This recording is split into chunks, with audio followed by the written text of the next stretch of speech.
ముందు ఒక అబ్బాయి గురించి మనం చెప్పుకుందామా. ఆఫ్రికా దేశంలో ఆండ్రూస్ అనే అబ్బాయి ఉన్నాడంట. ఆ అబ్బాయి బాగా పరిగెత్తగలిగిన శక్తి ఉందంట. ఆ అబ్బాయికి ఏముంది? నేను అడిగిన దానికి జవాబు చెప్పాలమ్మా, లేకపోతే నేను అసలు స్టోరీ చెప్పను. అర్థమైందా? చాలా బాగా వేగంగా పరిగెత్తే ఇది ఉంటే ఆ అబ్బాయి ఏం చేశాడు, ఆ అబ్బాయిని ఆ ఆఫ్రికా దేశం వాళ్ళు ఎన్నుకున్నారు. ఆఫ్రికా దేశం వాళ్ళు ఏం చేశారు, ఎన్నుకున్నారు. దేని కొరకంటే ఉత్తరాలు వేగంగా తీసుకెళ్ళి అరణ్య మార్గం కానీ ఏదైనా కానీ వేరే వాళ్ళకి ఇవ్వడానికి. అయితే ఈ అబ్బాయి వేగంగా పరిగెత్తి అన్ని ఊర్లకి వెళ్ళేసి ఆ ఉత్తరాలు ఇస్తూ ఉన్నాడంట. లెటర్స్ ఇస్తూ ఉంటే మధ్య మధ్యలో అరణ్య మార్గం గుండా వెళ్ళాల్సి వచ్చిందంట. దారిలో 2 పెద్ద సింహాలు ఉన్నాయి. ఏమున్నాయి? సింహాలు అంటే ఎంతమందికి భయంరా బాబు? నాకైతే భయం. అవును కదా, నాకైతే చాలా భయం. సింహాలంటే భయం లేని వాళ్ళు హ్యాండ్స్ ఎత్తండి. భయం లేని వాళ్ళు అరే బాయ్స్ అనిపించారా? భయం లేని వాళ్ళు, వాళ్ళంతా భయం లేని వాళ్ళు అంటారు. సరే, ఇప్పుడు ఒక సింహాన్ని రప్పిమంటారా? ఒక సింహాన్ని రప్పిమంటారా? అది తెచ్చురా. సరే వినండి. 2 సింహాలు అరణ్యంలో ఉందంట. ఈ అబ్బాయి క్రైస్తవ అబ్బాయి, అంటే క్రిస్టియన్స్ వాళ్ళ పిల్లాడు. అందుకని చెప్పేసి ఈ పిల్లవాడు ఏం చేశాడంటే ప్రభు ప్రార్థన చేసుకున్నాడంట అరణ్యంలో. ప్రభా, దేన్నైనా కానీ జయించే శక్తి మీలోనే ఉంది అని చెప్పేసి యేసుప్రభు వారికి ప్రార్థన చేసుకొని చిన్నగా దాటి వెళ్ళిపోయాడు. అయితే ఒక అబ్బాయిని సింహభవనంలో నుండి తప్పించాడు దేవుడు. ఎవరు? ఏది నోటికి వస్తే అని చెప్పమాకండి. దానియేలుని సింహభవనంలో నుండి రక్షించాడు కదా. దానియేలుని ఎక్కడి నుండి రక్షించాడుమా? సింహభవనంలో నుండి రక్షించాడు. సింహాలు కూడా దేవుని పిల్లల్ని ఏమీ చేయలేదు. అయితే ఈ అబ్బాయి ఉత్తరాలు వేగంగా పరిగెత్తుకుంటా వెళ్ళి, ఏం పేరు చెప్పాను? మా పిల్లల పేరు ఆండ్రూస్. పేరు నేను ఖచ్చితంగా అడుగుతా. ఏ దేశం? ఆఫ్రికా దేశంలోనే ఆండ్రూస్ అనే అబ్బాయి. ఆఫ్రికా దేశంలో ఆండ్రూస్ అనే అబ్బాయిని వేగంగా పరిగెత్తగలనని లెటర్స్ ఇవ్వడానికి ఆ అబ్బాయిని దేశం వాళ్ళు నిర్ణయిస్తూ వచ్చారు. ఏం చేశారు? ఆ దేశంలో ఆ అబ్బాయిని లెటర్స్ ఇవ్వడానికి ఎన్నుకున్నారు. ఆ అబ్బాయి దారి మార్గంలో దేవుని పిల్లాడు కాబట్టి, యేసు ప్రభుని సొంత రక్షకుడిగా అంగీకరించాడు కాబట్టి ఆ అబ్బాయిని సింహాలు కూడా దానియేలు ఏం చేయలేకపోయినాయి. అట్లా మరి ఆండ్రూస్ కూడా మార్గంలో ఏమీ చేయలేకపోయింది. నిన్ను నన్ను మనల్ని కూడా సింహం లాంటి శత్రువు ఏమి కూడా చేస్తాం. కానీ మనం చాలాసార్లు శత్రువు చేతిలో అంతే కదా. అయితే ఇక్కడ ఒక 4 సువార్తలు, ఈ 4 సువార్తల కంటే కూడా బైబిల్ గ్రంథాన్ని 2 భాగాలుగా విభజించారు. ఏమిటి చెప్పగలుగుతారమ్మా? ఏమంటే చెప్పగలుగుతారా? 2. ఒకటి పాత నిబంధన, కొత్త నిబంధన. సరే, పాత నిబంధనలో ఎన్ని పుస్తకాలు ఉన్నాయి చెప్పగలుగుతారా? పాత నిబంధనలో ఎన్ని పుస్తకాలు ఉన్నాయి చెప్పగలుగుతారా? Very good, 39. కొత్త నిబంధన 20.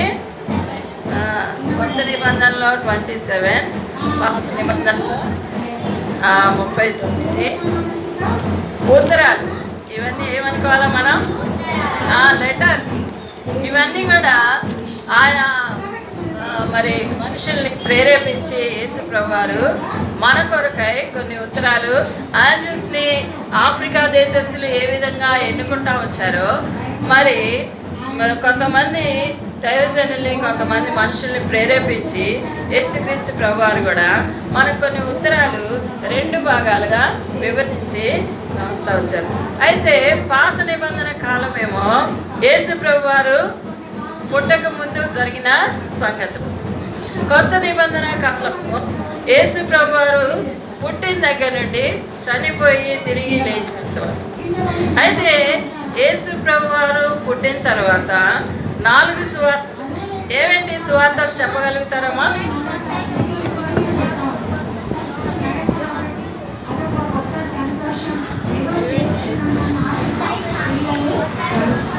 ఒకవైపు స్టార్ట్ చేస్తారు, ఇంకా దాని గమ్యం దాని ఎండింగ్ ఏదో ఉంటుంది కదా, ఎటువైపు వాళ్ళు వెళ్ళిపోతారు.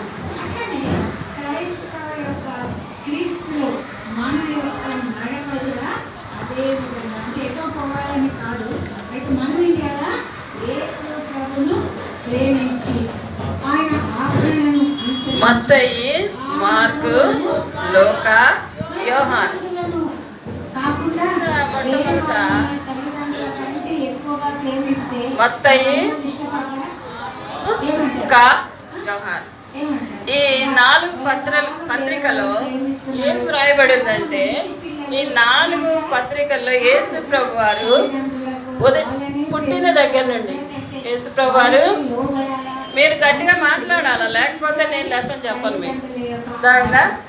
యేసు ప్రభువారు పుట్టిన దగ్గర నుండి మొట్టమొదట మత్తయి సువార్తలో స్టార్ట్ అయింది యేసు ప్రభు యొక్క జననం. పుట్టిన దగ్గర నుండి 4 సువార్తలు ఆయన జీవించింది, ఆయన సంచరించిన కాలం అంతా కూడా వ్రాయబడతా వచ్చింది. ఏం రాయబడతా వచ్చింది?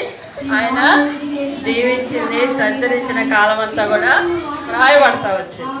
ఇంకొక మాట, మాత్రం కూడా ఇష్టపడడు, కేవలం మన యొక్క ప్రేమ దేవుని బయటనే ఉండాలని ఆయన ఇష్టపడతాడు. అది దేవుని యొక్క హక్కు, అది దేవుని యొక్క ఆశ. మనం వేరే వాటి మీద మనం ప్రేమించొద్దు, వేరే వాటిని ప్రేమించొద్దు, వేరే వాటిని లోబడకూడదు. కేవలం దేవుని మాటకు లోబడాల, దేవునికి మనం విధేయత చూపించాలని దేవుని యొక్క ఆశ.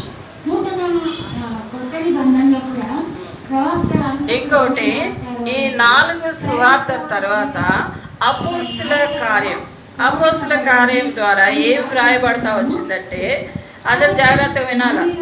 యేసు ప్రభువారు చనిపోయి తిరిగి లేచి మళ్ళా పునరుత్థానుడై పైకి వెళ్ళే విషయాలు ఈ అపోస్తుల కార్యం ద్వారా రాయబడతా వచ్చింది. మొట్టమొదట ఏ సువార్తమా? మొట్టమొదట 4 సువార్తలు, 4 గాస్పల్స్. ఎన్ని సువార్తలు? 4 సువార్తలు. ఈ 4 సువార్తల తర్వాత ఈ దేవుని పుట్టుక దగ్గర నుండి దేవుడు జీవించి ఆశ్చర్య అద్భుత కార్యాలన్నీ కూడా జరిగించిన తర్వాత అపోస్తుల కార్యంకి వచ్చేసరికి యేసు ప్రభువారు చనిపోయి తిరిగి మళ్ళా లేచి మళ్ళా పునరుత్థానుడయ్యి పైకి వెళ్ళేంత వరకు కూడా వ్రాయబడతా వచ్చింది. ఇంకో విషయం చూసుకుందాం.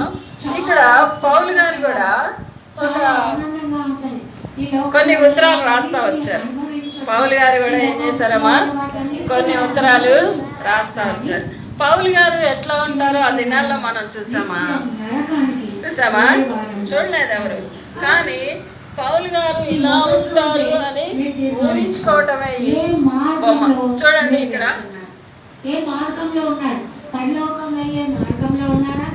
పౌలు గారు ఆ దినాల్లో కొన్ని ఉత్తరాలు రాస్తా వచ్చాడు. కొత్త నిబంధన కాలం పౌలు గారు రాసినవన్నీ కూడా గ్రంథపు చుట్టలు. చూడండి ఇక్కడ కొన్ని చుట్టలు రాసి పెట్టున్నాయి కదా.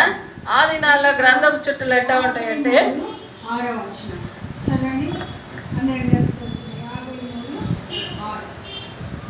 ఇట్లా ఉంటాయి. ఎట్లా ఉంటాయి? అందరూ చూడాల. ఈ విధంగా ఆ దినాల్లో, ఈ దినాల్లో మరి పేపర్స్, పెన్నులు అవన్నీ పెట్టి రాస్తా వచ్చాం. అంటే ఆ దినాల్లో ప్రయాణ సాధనాలు లేవు కాబట్టి వేగంగా పరిగెత్తుకుంటా వెళ్ళగలిగాం. ఈ దినాల్లో బస్సులు ఉన్నాయి, విమానాలు ఉన్నాయి. ఇంకా ఓడలు ఉన్నాయి, కార్లు, బైకులు అన్నీ ఉన్నాయి, అన్నీ ఉన్నాయి కదా. కానీ ఆ దినాల్లో ప్రయాణ సాధనాలు ఏమీ లేవు. అందుకని చెప్పేసి పౌలు గారి కూడా రాసి ఒక గ్రంథపు చుట్టలన్నీ కూడా ఒక ప్రక్కన పెడతా వచ్చాడు. తర్వాత ఇవన్నీ కూడా ఏమేమి రాస్తా వచ్చాడంటే, జన్మంతో పాపులం ఈ లోకంలో మనము మరి తల్లి గర్భం నుండి పాపులంగా ఈ లోకంలో జన్మించినాం. కాబట్టి మనం అంత ఎట్లా ఉన్నాం? గొర్రెల వలె త్రోవ తప్పి ఉన్నాం. ఈ త్రోవ తప్పి తర్వాత ఈ రోమా పత్రిక ద్వారా, రోమన్స్ రాసిన పత్రిక ద్వారా ఈ పాపం గురించి, ఈ లోకంలో పాపం చేయని వాళ్ళు ఎవరైనా ఉన్నారా? అందరు కూడా పాపం అంటే ఏంటమ్మా? పాపం అంటే ఏంటి?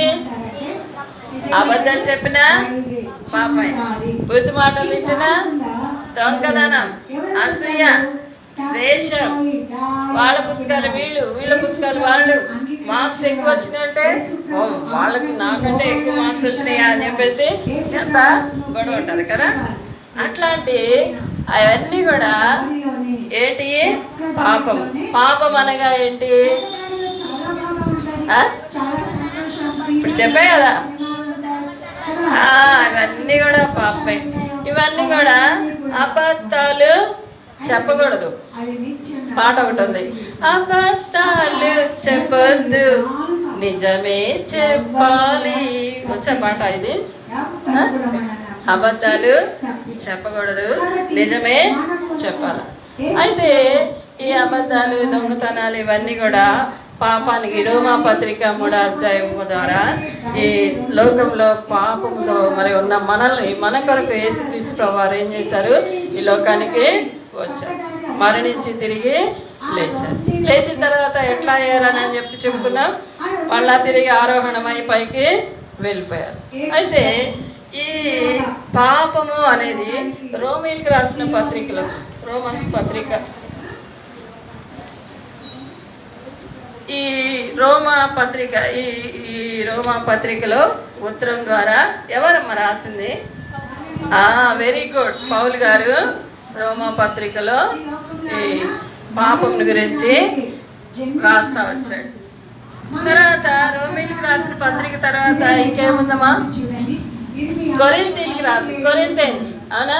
కొరింథీయులకు రాసిన పత్రిక చూడండి.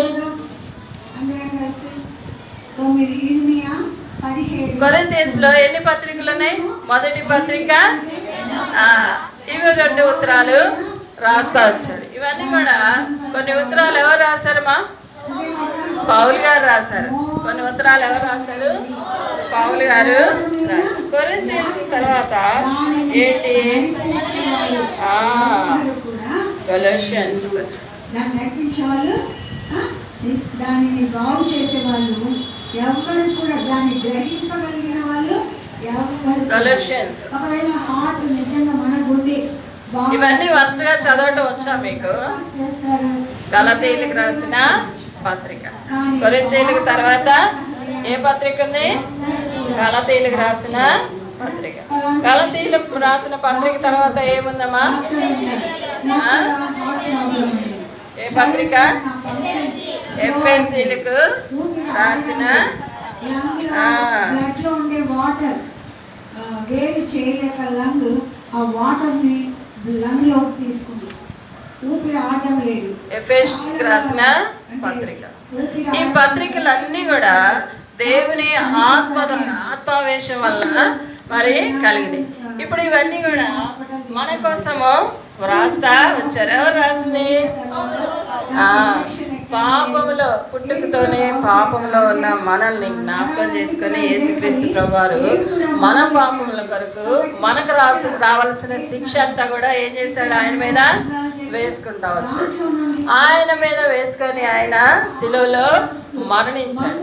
ఈ అపోస్తుల కార్యములు ఇవన్నీ కూడా శిలువలో యేసుక్రీస్తు వారు మరణించి తిరిగి లేచుట, ఇవన్నీ కూడా వరుసగా మరి దేవుడు తిరిగి లేచిన తర్వాత, ఆరోహణం అయిపోయిన తర్వాత మళ్ళా అక్కడి నుండి మరి ఆయన శిష్యుల ద్వారా, ఆయన ప్రేమించిన శిష్యులంట. ఎవరు వాళ్ళు? ఆయన ప్రేమించిన శిష్యులు. ఆ శిష్యుల ద్వారా ఎంతో గొప్ప సువార్త ఈ లోకానికి తీసుకొచ్చాడు. ఈ గలతీలు, కొరింథీలు ఇవన్నీ కూడా మరి పౌలు గారి చేత కొన్ని ఉత్తరాలు రాపిస్తూ వచ్చాడు. పౌలు గారు అంతకుముందు ఎలాంటి వ్యక్తి అంటే, వినాలా జాగ్రత్తగా, అటు ఇటు చూడొద్దు, వినాలా, చేతులు కట్టుకోవాలి, అందరూ ఇటే చూడాలా, లెసన్ వినాలా. పౌలు గారు ఎలాంటి వ్యక్తి అంటే దేవుని పిల్లల్ని హింసించే వ్యక్తి. ఎలాంటి వ్యక్తి? యేసు ప్రభు పిల్లల్ని, యేసు ప్రభు వారు దమస్కు మార్గంలో దర్శించిన తర్వాత ఆయన్ని సొంత రక్షకునిగా మరి అంగీకరించి ఆయన ఏం చేశాడంటే దేవుని కొరకు అనేక కష్టాలు, శ్రమలు అనుభవిస్తూ వచ్చాడు. మనం కూడా యేసు ప్రభు వారిని సొంత రక్షకునిగా అంగీకరించిన తర్వాత శ్రమలు, కష్టాలు, బాధలు వస్తే మరి తట్టుకుంటామా? తట్టుకోం కదా. వీడు డైరెక్ట్ చెప్పేస్తున్నాడు, తట్టుకోడంట. కానీ కష్టాలు, శ్రమలు, బాధలు ఇవన్నీ కూడా మరి ఆ దినాల్లో పౌలు గారు తట్టుకొని నిలబడతా వచ్చాడు కదా. అవును కదా. మీరు వాళ్ళే లెక్కించుకుంటా అటు ఇటు తిరిగితే మాత్రం నేను దర్శనం ఆపేసి అవన్నీ కూడా తట్టుకొని నిలబడతా వచ్చాడు. నీవు, నేను, మనందరం కూడా ఏం చేయాలా? ప్రభు నమ్ముకున్న తర్వాత, యేసు ప్రభుని సొంత రక్షకుడిగా హృదయంలో అంగీకరించిన తర్వాత యేసుక్రీస్తు ప్రభు వారిని ఆనాడు పౌలు గారికి ఎన్నో శ్రమలు వచ్చినాయి కదా. పౌలు గారికి ఎన్నో శ్రమలు, ఆ శ్రమలన్నీ కూడా తట్టుకొని యేసు ప్రభు వారు చెప్పినట్టుగా కొన్ని ఉత్తరాలు ఈ దినాల్లో నీ కొరకు, నా కొరకు, మనందరి కొరకు రాస్తా వచ్చాడు. ఈ దినాల్లో ఏం చేశాడమ్మా? నీ కొరకు, నా కొరకు, మనందరి కొరకు రాస్తా వచ్చాడు. ఆ ఉత్తరాలన్నిటి ద్వారా భక్తులు అంటారు కదా, వాళ్ళు ఏం చేస్తారు? నడుచుకుంటా పోతారు. ఎంతో మైళ్ళు మైళ్ళు, వందల మైళ్ళు వాళ్ళు నడుస్తారు. ఈ ఉత్తరాలన్నిటి ద్వారా మనము దేవుని సొంత రక్షకుడు ఆ వాక్యం విని దాన్ని గైకొని దాని ప్రకారం ఏం చేయాలా? ఏం చేయాలా? జీవించాలా. ఏం చేయాలా? జీవించాలి. చూడండి, ఆండ్రూస్ అనే వ్యక్తి నమ్మకంగా యేసుక్రీస్తు ప్రభువాన్ని నమ్ముకొని మరి జీవించటం ద్వారా ఎంత పెద్ద సింహాలు 2 అంట, 1 కాదు, ఎన్ని 2 సింహాలు ఎదురైనా కానీ దాని నుండి యేసు ప్రభువారు తప్పించాడు. మనకు కూడా ఎన్నో శ్రమలు, కష్టాలు ఇవన్నీ కూడా వచ్చినప్పుడు మనం ఎప్పుడైతే ఆనాడు ఆండ్రూస్ యేసు ప్రభు వారిని అంగీకరిస్తూ వచ్చాడో మరి యేసు ప్రభు ద్వారా ఆయన మరి సింహాల నుండి విడిపించబడతా వచ్చారు. మనం కూడా శత్రువు అయిన సాతాను చేతిలో నుండి మనల్ని దేవుడు విడిపిస్తాడు. నిన్ను, నన్ను, మనందరిని కూడా ప్రభు ఏం చేస్తారనమాట? విడిపిస్తూ వస్తాడు. అంతేకాదమ్మా, ఇంకా ఎన్నో పత్రికలు ఉంటా వచ్చినాయి.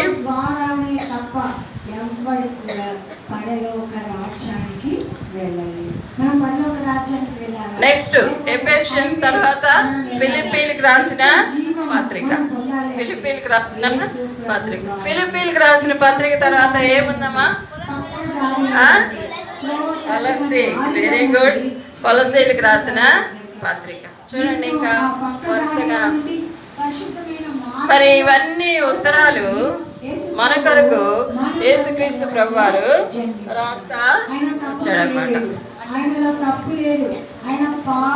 తర్వాత కొలసీల తర్వాత వెరీ గుడ్ తెస్సలోని. మా ముందుకు జరగండి, ముందుకు జరగండి, ఇక్కడికి రండి, ఇక్కడికి రండి, ఇక్కడికి రండి. తెస్సలోనికలకు రాసిన పత్రిక. ఈ తెస్సలోనికి రాసిన పత్రిక తర్వాత ఇంకా ఏంటి? నెక్స్ట్ మొదటి తిమోతి, 2వ తిమోతి. మొదటి తిమోతి, 2వ తిమోతి. తర్వాత వెరీ గుడ్ టైటస్. తీత్ అంటే తీతు రాసిన పత్రిక. ఇవన్నీ కూడా మన కొరకు పౌలు గారితో రాయించిన ఉత్తరాలు. ఇవన్నీ కూడా ఏంటి? నెక్స్ట్ ఇంకోటి ఏంటమ్మా? ఫిలోమోన్. Very good. ఫిలోమోన్ రాసిన పత్రిక. నెక్స్ట్ హెబ్రూస్ అన్నమాట. నెక్స్ట్ ఏంటి? హెబ్రీకి రాసిన పత్రిక. ఎన్ని లెటర్స్ ఉన్నాయో కదా మనకి. ఇవన్నీ కూడా ఏంటి? ఇవన్నీ ఏంటి? ఎవరి కొరకు రాశారు? ఎవరి కొరకు రాశారు? నెక్స్ట్ ఏంటి? యాకోబు. యాకోబుని ఇంగ్లీష్లో ఏమంటా? జేమ్స్. ఏమంటా?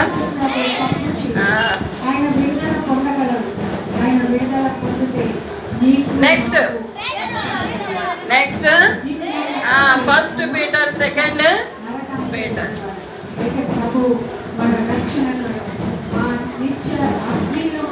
ఏదన్నాయమ్మా పత్రికలు? తర్వాత first John, second John, third John.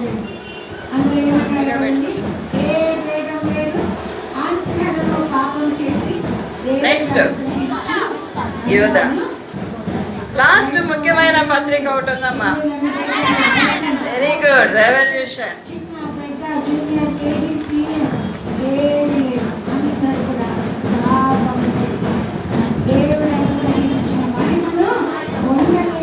అయితే రెవల్యూషన్ వ్రాయబడలేదు, కానీ ఇక్కడ రెవల్యూషన్లో పద్మాస్ దీపంలో యోహాన్ గారు పరవశుడై ఈ ప్రకటన గ్రంథం రాస్తా వచ్చాడు. ఈ ప్రకటన గ్రంథం ఎవరు రాశారు? యోహాన్ గారు రాశారు. పద్మాస్ దీపంలో పరవశుడై యోహాన్ గారు ప్రకటన గ్రంథాన్ని రాస్తా వచ్చాడు. ఈ ప్రకటన గ్రంథంలో శ్రమలు, మళ్ళా విజయం, శ్రమలు ఇంకా విజయం గురించి వ్రాయబడతా వచ్చింది. ఈ శ్రమలు, ఈ విజయము, దాని తర్వాత ఏముంటుందమ్మా మనకి? శ్రమల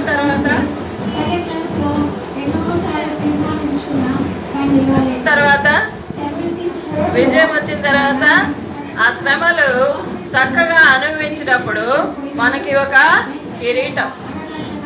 ఏముంటాయి? కిరీటాలు మన కొరకు దాచి ఉంచాడు. యేసుక్రీస్తు ప్రభువారిని హృదయంలో చేర్చుకున్న తర్వాత, చేర్చుకోక ముందు పౌలు గారు దేవుని పిల్లల్ని ఎంతగా హింసిస్తూ వచ్చాడో, చేర్చుకున్న తర్వాత యేసు ప్రభు కొరకు అంతగా శ్రమలు అనుభవిస్తూ వచ్చాడు. మనం కూడా దేవుని కొరకు, దేవునికి మన హృదయాన్ని ఇచ్చామని చెప్పారు కదా. ఎంతమంది మళ్ళా చేయొద్దాలమ్మా? ఎంతమంది దేవుని నమ్ముకున్నారు? యేసు ప్రభు వారికి మీ హృదయాన్ని ఇచ్చారు, సొంత రక్షకుడిగా అంగీకరిస్తూ వచ్చాడు. అబద్ధాలు ఆడుతున్నారా? దొంగతనం ఉందా? తెచ్చండి నాయనలా, తెచ్చండి. దొంగతనం ఉందా? బూతులు కూడా తింటారు కదా. అవన్నీ ఉంటాయి, మనం పరలోకానికి వెళ్ళం. అవన్నీ లేకుండా దేవుని కొరకు శ్రమ. ఇప్పుడు మందిరానికి వచ్చారు కదా, VBS క్లాస్కి వచ్చారు కదా, మీ అందరూ VBS క్లాస్కి వచ్చారు కదా. ఇంటికి వెళ్ళిన తర్వాత అమ్మ మీరు ఇంతసేపు ఉన్నారు, ఎక్కడికి వెళ్ళారని అని కొట్టారనుకో, అమ్మ కొట్టింది, నేను అసలు రేపు VBSకే రాను అని మానుకుంటే శ్రమకి భయపడినట్టు. శ్రమకి ఆ శ్రమ ద్వారా అమ్మ కొడితే కొట్టారు, లేకపోతే తిడితే తింటారు, నేను VBS క్లాస్ వెళ్ళాలి. ఏమనుకోవాలి? మన క్లాస్కి కంపల్సరిగా వెళ్ళాలి. అయితే మరి మన జీవితంలో ఎన్ని శ్రమలు వచ్చినా, ఒక మాట వినండి, ఎన్ని శ్రమలు వచ్చినా, ఎన్ని బాధలు వచ్చినా, ఎంత కష్టం వచ్చినా, ఎంత ఇరుకులు వచ్చినా, ఎంత ఇబ్బంది వచ్చినా, పౌలు గారు వలె సాగిపోతాను అనేవారు చేయొద్దండి. పౌలు గారు వలె అనేవారు. అయితే ప్రకటన గ్రంథంలో మరి పద్మాస్ దీపంలో ఖైదీగా ఉన్నప్పుడు యోహాన్ గారు ఎంతో శ్రమ, బాధ, కష్టం అనుభవించి కూడా ఈ ప్రకటన గ్రంథాన్ని మనకి క్రైస్తవ విజయం గురించి వ్రాస్తూ వచ్చాడు. ఆ విజయం తర్వాత ఎన్నో శ్రమలు, బాధలు, కష్టాలు పడిన తర్వాత మనకి కిరీటం, పరలోకం కూడా మన కొరకు ఒక కిరీటాన్ని దాచి ఉంచాడు. మన కొరకు ఏం దాచి ఉంచాడమ్మా? కిరీటాన్ని దాచి ఉంచాడు. ఈ కిరీటాలు మనకి వచ్చిన తర్వాత ఎన్ని కిరీటాలు ఉన్నాయమ్మా బైబిల్ గ్రంథంలో చెప్పగలుగుతారా? 3 చెప్పురా. కిరీటాలు ఉన్నాయి కదా, జీవ కిరీటం, మహిమ కిరీటం, ఆశ్రయ కిరీటం, ఇవన్నీ చాలా కిరీటాలు ఉన్నాయి. ఇవన్నీ కూడా ప్రభు మనకి అనుగ్రహిస్తూ వచ్చాడు. జయించిన వారు దేవునితో కూడా ఉంటారనమాట. అంతేకాదమ్మా, ఇంకా ముందుకు వెళ్ళినట్టయితే విధేయత చూపిన వాడై తనను తాను తగ్గించుకోలేదు. యేసు ప్రభు గారు ఇచ్చిన ఉత్తరాలన్నీ తీసుకుంటా వచ్చాం కదా. అయితే ఏ భేదం లేదు, అందరూ పాపం చేసి దేవుడు పొందలేక పోయారన్నమాట. భేదం అనేది ఎవరికి లేదు. అయితే మనందరం కూడా పాపంలోనే మన తల్లి మనల్ని గర్భం ధరించి పాపంలోనే ఉన్నాం. అయితే దేవుడు అనుగ్రహించు మహిమను మనం పొందుకోవాలంటే యేసుక్రీస్తు ప్రభువారిని హృదయంలో చేర్చుకున్నా కూడా ఇంకా ఇంకా మరి అబద్ధాలు, బూతులు, దొంగతనం ఇవన్నీ కూడా పోకుండా ఉన్నాయంటే ఇంకా మనం ఎట్లా ఉన్నట్టు?